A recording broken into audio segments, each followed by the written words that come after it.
Sud Radio, 19h-19h30, les vraies voix du sport. Et on va faire le point de la semaine européenne des clubs français et de la journée de Ligue 1 de football. Nous sommes en compagnie de Thibaut Vézirian, journaliste sportif et patron du site teamfootball.fr. Bonsoir Thibaut. Bonsoir. Allez, on va commencer par la Ligue des Champions. Ça avait très mal commencé pour le PSG. Comme on dit dans la poésie, un seul être vous manque. On a compris qui c'est et tout est dépeuplé. Ça devient dramatique, oui. Ça devient trop dramatique parce que on nous avait tous dit que le foot était un sport collectif. Et là, on se rend compte qu'il suffit d'un Mbappé pour tout gagner. Regardez, vous mettez Mbappé dans les 5 premiers du championnat. Ils sont champions, en fait, à la fin de l'année. Peu importe qui c'est. Lens, Monaco, voilà, Lens, Marseille. Lens, Marseille, ils sont champions s'ils ont Mbappé. Donc ça veut dire que c'est le facteur X, c'est l'OVNI. Et on l'a vu avec le PSG en 30 minutes. En effet, il a fait basculer le match. Il a redonné tous les espoirs à des supporters parisiens en dépression. Donc oui, Mbappé, c'est dingue. Très franchement, les moments où il a été sur le terrain, il met 2 buts, dont un refusé pour un hors-jeu, bon, flagrant, et l'autre pour un hors-jeu qu'on va dire quasi millimétrique, ouais, de Nuno Mendes. Est-ce que à lui tout seul, au match retour à Munich, il peut renverser la vapeur? Parce que là, il sera remis. La preuve, il a pu jouer. On l'espère tous. Il fait peur au monde entier. À partir de là, les défenses adverses et les coachs adverses font reculer leur bloc de plus de 20 mètres. Donc l'équipe adverse ne fait plus la même pression sur un PSG qui n'aime pas trop défendre. Ça, c'est un euphémisme. Oui. Donc forcément, on se dit qu'avec Mbappé, tout est possible puisque Neymar et Messi n'aiment pas défendre. Par essence, c'est leur jeu, admettons. Mais sauf que Neymar, il n'aime même pas jouer en ce moment. Oui, en ce moment, il n'aime pas jouer. Il y a eu la Coupe du Monde, à vrai dire, il a fait sa saison. Bon, oui, on en reparlera une autre fois, mais on ne sait jamais. Sur un éclair de génie, ça peut lui arriver quand même. Avec Messi et Mbappé, ils savent quand même se trouver aussi. Ils ont réussi plus d'une fois en première partie de saison. Donc il y a cet espoir qu'ils retrouvent la lumière, parce que là, ouais, ils sont à la cave tous. Alors, on va faire le bilan des autres clubs français. Une victoire, un nul et une défaite face à de bons adversaires. Alors je rappelle les performances. On va commencer par le mauvais. La défaite, c'est le Stade Rennais qui perd 2-1 au Shakhtar Donetsk. Un match joué évidemment sur terrain neutre parce que Donetsk en ce moment c'est sous les bombes. Le nul, c'est quand même la très jolie performance du FC Nantes qui est pas dans le top 5 de la Ligue 1, qui va faire un nul à Turin contre la Juventus, un club mythique. Et enfin, la victoire en toute fin de match, c'est contre un très bon club européen, le Bayer Leverkusen, où Monaco est allé gagner 3-2. Comment est-ce que vous qualifieriez ce bilan? Allez, une victoire, un nul, une défaite, mais face à 2 bonnes équipes qui ont toutes déjà gagné des Coupes d'Europe. C'est carrément positif parce qu'on s'attendait pas, on avait envie d'y croire pour le FC Nantes, mais faire match nul à Turin, ok, c'est la Juve, ok, c'est la Juve de cette année qui peine un petit peu, en championnat qui a eu ses moins 15 points, qui ne joue pas très bien, mais il fallait aller revenir de l'enfer puisqu'ils étaient menés 1-0. Lafont a été exceptionnel. Ils ont tiré sur les poteaux, les Turinois, deux fois sur les montants. Et finalement, contre-attaque supersonique à la nantaise, très rapidement joué, QI football très élevé, puisqu'en une touche de balle, Mohamed remet à Blas, et là c'est le but. Franchement, c'est une émotion folle qu'ils nous ont donnée, offerte les Nantais. Donc juste pour ça, semaine européenne que j'ai envie de dire aboutie. Et puis à Monaco. Mais juste un mot, Lafont, qui a été très bon, il postule pour... Parce que maintenant, il y a 2 gardiens de monde en équipe de France, Lloris et Mandanda, ayant annoncé leur retraite internationale. Il peut être le postulant, le second de Mike Maignan. Ça fait de la place, et avec Mike Maignan qui revient aux affaires d'ici 15 jours avec Milan, on se dit que c'est lui le numéro 1 que tout le monde attend. Ça y est, le nouveau taulier. En plus, c'est le roi pour arrêter les pénaltys. On n'aime pas ça au niveau des Bleus. Ça fait 25 ans qu'on a pu gagner une série de tirs au but contre l'Italie en 98. Merci de rappeler les mauvais souvenirs en début de week-end. Et à l'arrivée, c'est vrai que Lafont, avec une performance européenne comme ça, sous les yeux des sélectionneurs et du monde entier, c'est forcément des points de gagner. Monaco, alors mené 2-1, ils reviennent 2-2, un missile de Dizazi, il n'y a pas d'autre mot, et ils gagnent 3-2 à Leverkusen, ce qui est jamais facile. C'était un match de Ligue des Champions un jeudi, un peu comme le Barça-Manchester aussi.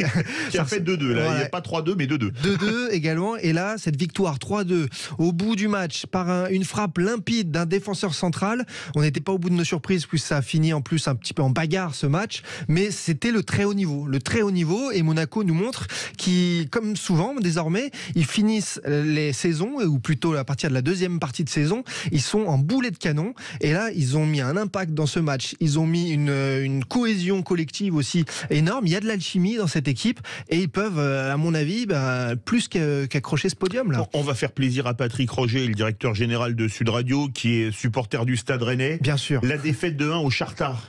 contre le Shakhtar pour les Rennais.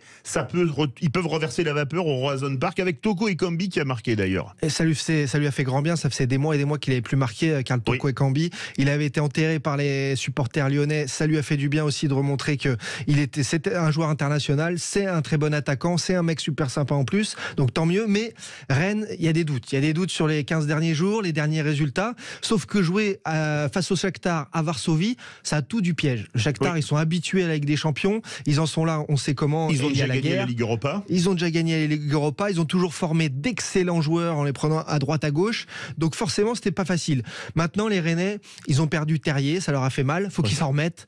Donc oui, on a bon espoir pour que au retour, là, ça arrive à domicile dans une ferveur incroyable. Un retournement de situation dont Rennes en est capable. Allez, sur les 4 clubs français, qui va passer ? Qui va passer, je suis un éternel optimiste, mais 2 sur 4. Et lesquels ? Allez, 2 sur 4, je vous dis Rennes et Monaco. Rennes et Monaco, Paris passe pas. Paris passe pas. Ah bah justement, on va parler maintenant du choc de haut de tableau de L1 ce week-end, dimanche 13h, un PSG LOSC de tous les dangers. Imaginons que Lille vienne gagner au Parc. Ce serait la première fois sous l'ère QSI que le PSG perdrait 4 matchs consécutifs. Là, ça sentirait vraiment la grosse crise. D'habitude, la crise, c'était en novembre au PSG. Là, ce sera en février. Avec la Coupe du Monde, il y a plus de saison, mon pauvre monsieur. Ils ont décalé ça de quelques semaines. Le Paris Saint-Germain pourrait donc, avec une 4e défaite en 10 jours, se séparer de son coach. Tout le monde ne parle que de ça. Moi, je ne suis pas un fervent du tout du changement comme ça, alors que moi, je ne vois pas qui pourrait mieux faire dans un tel bourbier. Il faut appeler le bazar parisien ce qu'il est. Donc, honnêtement, s'ils venaient à perdre, après avoir battu Lille à l'aller 7-1, il faut se rappeler qu'au match à l'extérieur, à l'extérieur, ils en avaient mis 7. Donc, si vous venez à perdre au Parc des Princes dimanche à 13h, oui, ce serait la panique à bâbord et forcément le premier fusible, ce serait le coach. Et Mbappé, on le met au frigo quand même pour qu'il risque pas de se reblesser avant Munich. Je crois que Galtier peut pas se permettre de le mettre au frigo et que dimanche, il va le mettre sur le terrain. Il va devoir l'aider. Alors le dauphin du Paris Saint-Germain, c'est l'OM, un OM en pleine bourre, mais qui va se déplacer chez un autre club qui est en pleine bourre en ce moment, le TFC. Déplacement piège pour les Olympiens ? Une vraie grande affiche. C'est peut-être pour les romantiques du foot, ceux qui aiment le jeu, 2 des 3-4 équipes les plus charmantes de cette Ligue 1 cette saison. Et franchement, il y a danger. Il y a danger pour l'OM parce que Strasbourg-Toulouse, bien sûr, est quasiment sauvé avec le jeu qui nous montre. Ils ont 30 points, je crois, ou 32 exactement. points. Donc, et puis ils vont derrière, faire les 40 et voire les 44 pour... Ils vont être bien. Donc ils jouent libérés, ils jouent en pleine confiance. Ils ont la meilleure attaque d'Europe de 2023, si je ne me trompe pas, ou à quelque chose près. Donc c'est exceptionnel. Et libéré face à des Marseillais qui laissent quand même souvent aussi des espaces, on pourrait avoir un match exceptionnel, et tant mieux. Et est-ce que l'OM est encore en course pour le titre ? Beaucoup de Marseillais me mettent la pression sur les réseaux pour me faire dire oui, en me disant mais bien sûr que si, c'est obligatoire. J'attends le tournant du 26 février Marseille-Paris pour vous dire et me prononcer, parce que je pense que Paris, quand même, avec son matelas de points, 5 si je ne me trompe pas, Paris forcément peut gérer ça et a du temps pour gérer ça. Alors il y a un autre match à suivre, mais là c'est vraiment pas un derby, c'est les 2 extrémités de la France. Monaco qui va jouer à Brest. Brest qui va un peu mieux, qui était relégable et qui l'est plus, mais qui est pas loin de la zone rouge. Et un Monaco, alors là vraiment en pleine bourre, on l'a vu, et pas seulement en Coupe d'Europe. Monaco a peut-être pas dit non au titre non plus. Est-ce qu'il pourrait remonter ? Monaco, une vraie équipe qui a une double équipe, c'est-à-dire une équipe capable de jouer l'Europe et en même temps le championnat. Il y a pleine confiance, un état d'esprit formidable et un physique aussi. Dans le foot, désormais, l'intensité que vous mettez, on le voit avec le PSG justement, à l'inverse, ça change un match. Et donc, je pense que Monaco est capable de rouler sur Brest, qui a eu un petit effet Éric Roy avec ce changement d'entraîneur. Ça leur a fait du bien. Ils vont se battre certainement jusqu'au bout sur cette zone rouge difficile à appréhender, parce qu'il y a des équipes qui ont vraiment des gros trous d'air, Auxerre et Angers en premier lieu. Et donc, je vois bien, pour ceux qui aiment les pronostics, une victoire de Monaco un peu sereine. Alors, tout en haut du tableau, il y a Lens qui a un petit coup de mou et qui reçoit Nantes. Un Nantes qui était pas bien il y a pas très longtemps, mais qui est vraiment requinqué, parce que aller faire un nul à la Juventus, c'est pas offert à tout le monde. Match intéressant, Lens-Nantes. Ça vous fait pousser les des jaunes ailes. et rouges contre les sangs et or contre les Canaries, ça va être très jaune. Et Nantes a appris à très très bien défendre grâce à Antoine Comboiré et son staff. Donc on peut se dire que Lens pourrait se casser les dents à domicile, mais Lens a perdu à Lyon et Lens a du cœur. Lens a vraiment une âme. Lens a aussi un état d'esprit et un physique, parce que c'est toute l'intensité qu'ils ont mis dans leur match et le cœur joueurs qu'ils ont mis depuis le début de la saison qui leur ont permis d'être dans ce quatuor de tête. Donc franchement, c'est un très très beau match à suivre et j'ai quand même peur pour les Nantais qui vont être focalisés sur ce retour de jeudi prochain. Jeudi prochain, c'est le match de l'année à la Beaujoire et dans ces cas-là, c'est dur à négocier. Et si sortait la Juventus, ce serait le deuxième club français de l'histoire qui sortirait la Juventus après Lyon en quart de finale de Ligue des Champions en 2020. Jamais un club français n'avait sorti la Juve. Rennes, on y revient. Européen reçoit Clermont. Alors Clermont, c'est un peu comme le TFC, milieu de tableau, mais plus de grosses craintes pour la plus de crainte pour la descente, on peut le dire. Hein.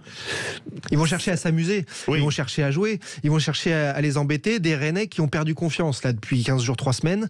Donc Bruno Genesio est là aussi à un tournant. Peut-être pas au même tournant que Galtier, il y a moins de pression, mais ça commence à faire, ça commence à être dangereux, et on sent que les Rennais qui ont décroché de la course au podium pourraient, d'ici quelques résultats, ne plus avoir rien à jouer, ou plus grand-chose, ou l'Europa League. Donc forcément, là c'est un tournant. Et puis Clermont à l'extérieur, c'est pas forcément non plus la sécurité de tous les matchs. Donc c'est un match idéal pour les Rennais pour se relancer à domicile. Ensuite, il y a un joli Nice-Reims, 2 équipes qui jouent bien et qui vont bien et qui n'ont plus perdu depuis un certain temps. On a le meilleur buteur du championnat. Alors, Philippe Bilger est un fan du jeu rémois, je le dis tout de suite, mais ça date déjà de Copa, Fontaine, etc. C'est pas depuis le changement d'entraîneur, ça va alors.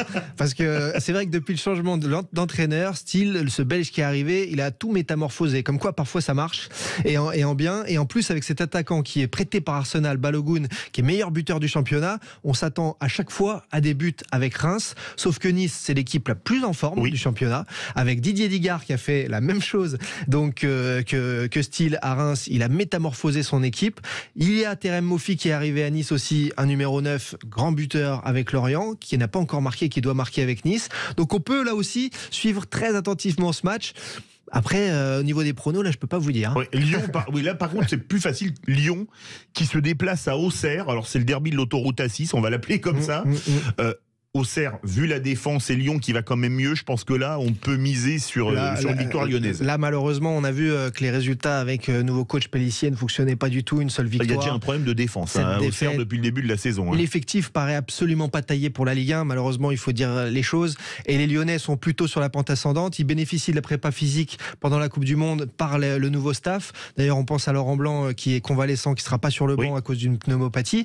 Et on se dit que oui, les Lyonnais, avec Amin Sarr, son nouvel attaquant, puisque Lacazette est blessé, vont chercher là aussi à produire du jeu, s'amuser et montrer que les Lyonnais, on les a enterrés très vite et aussi à cause de leurs résultats, mais que ça va mieux. Même chose pour Lorient face à Ajaccio. Théoriquement, Lorient devrait battre Ajaccio. Lorient nous a montré tellement belles choses là depuis 6 mois, depuis le début du championnat, que c'est l'équipe surprise on du se dit début. qu'il n'y a pas photo et que les Lorientais de Lebris sont formidables. Mais Ajaccio est toujours à l'inverse d'Auxerre ou Angers qui ont souvent lâché des matchs.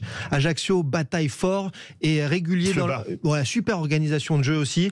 Et ça passe souvent pas loin de gagner ou de prendre un point du match nul. Donc il faut se méfier.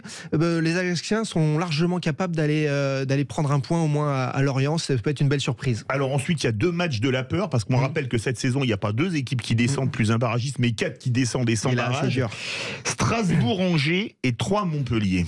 Strasbourg-Angers, match de la peur, mais de la peur. Pour Angers, c'est déjà cuit, non? Ça paraît cuit, mais ils sont encore à la limite. C'est pas mathématiquement fait. Donc sûr. Ils peuvent se dire que enfin ils vont aller chercher une victoire. Strasbourg à la Méno, c'est catastrophique cette saison et c'est incroyable par rapport à la ferveur, l'ambiance, et on connaît tous ce stade et ce public. Ça y est, changement d'entraîneur, Antonetti qui arrive à meneur d'homme par excellence pour sauver de la catastrophe le Racing Club. Donc on se dit que déclic du côté du Racing. Et en 30 secondes, 3 qui est tangent, match de la peur en recevant Montpellier aussi. Ça y est, des doutes avec 3. Après le changement d'entraîneur, tout le monde se disait que ça allait aller mieux. Et finalement, en fait, on en revient à la grande peur de la descente.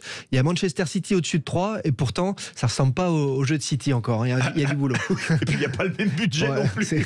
C'est le même propriétaire. C'est le moins qu'on puisse dire. Merci beaucoup Thibaut Vézirian, journaliste sportif et patron du site teamfootball.fr. Merci d'être venu dans les vraies voix du sport de Sud Radio. Ça a été un plaisir.